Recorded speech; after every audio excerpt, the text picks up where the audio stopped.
Hi, this is All the Goods Piano, and I'm going to talk about the Bible, not this Bible, but the Bible of Western Music, the Well-Tempered Clavier by Bach. I've had mine since I was 15, maybe 13, around the time you go through catechism as a Catholic, and you can see mine is completely shredded. Now, if you do get an edition of the Well-Tempered Clavier, make sure you get the Henley edition. They look like this.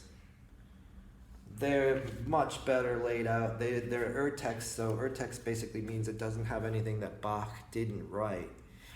No editors, no nothing, just the pure music. And this music is pure. It's almost like, well, Pablo Casals used to get up in the morning and play a prelude and fugue every day. And I'm stealing this from his autobiography, but he said that Bach's music was like a constellation. It's like a fixed geometry, and in the stars, the constellations move just slightly every day. Every day the Earth and the stars are slightly different, but yet it's the same structure. And that's how I feel these pieces are to me. I feel like I can play them hundreds of times and they're always different.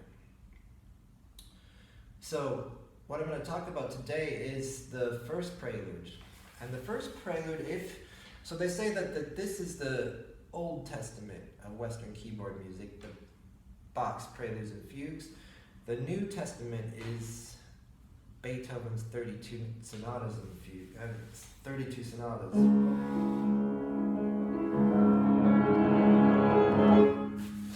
And that's true. I feel like Beethoven started a whole complete new era and set the stage for the next 2 centuries of keyboard music.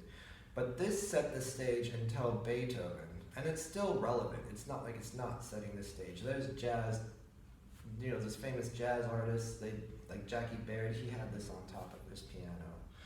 So it's like a reference. It's almost like the Bible. So I'm going to talk about the first prelude, which if this is the Old Testament of Western keyboard music, the first prelude would be the first chapter, which would be Genesis. So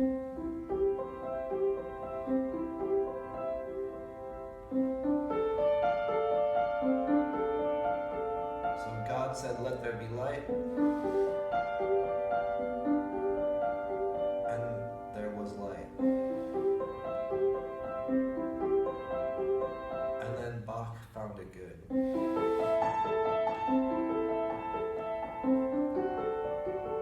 So this is a piece you can play, you can teach, almost any level can play it. It's beginning level, yet you can play it your whole life and never find something new in it. It's also typical of Bach, where some people like Glenn Gould play it like this.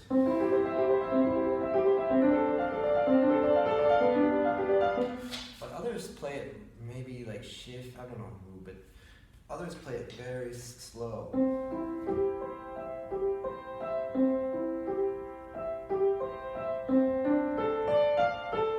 And it's so well written that it lends itself to either. So you can play it almost any tempo. There's a couple things to consider though when you play this. Is one, it's a preludium. So this, I remember my teacher telling me that it has you can almost see parallel when you look at it. So there's a parallel, and on all the preludes in here, there's almost like an echo. So he repeats every musical motif twice. So when you do this parallel thing, you need to figure out how you're going to play it. There's 2 things you need to do. One thing is that the first motif will be slightly more emphasized than the second. Then it'll be like an echo. Then an echo.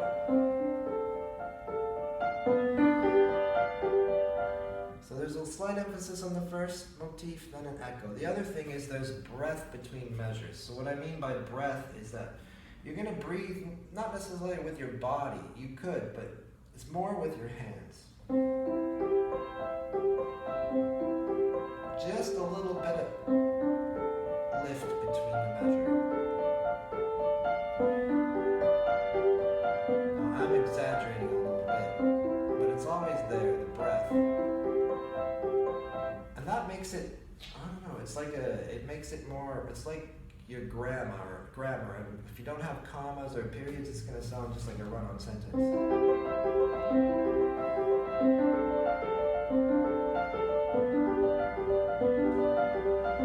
don't want that. You want the listener to find the ease with it, to find sense with it. Breath.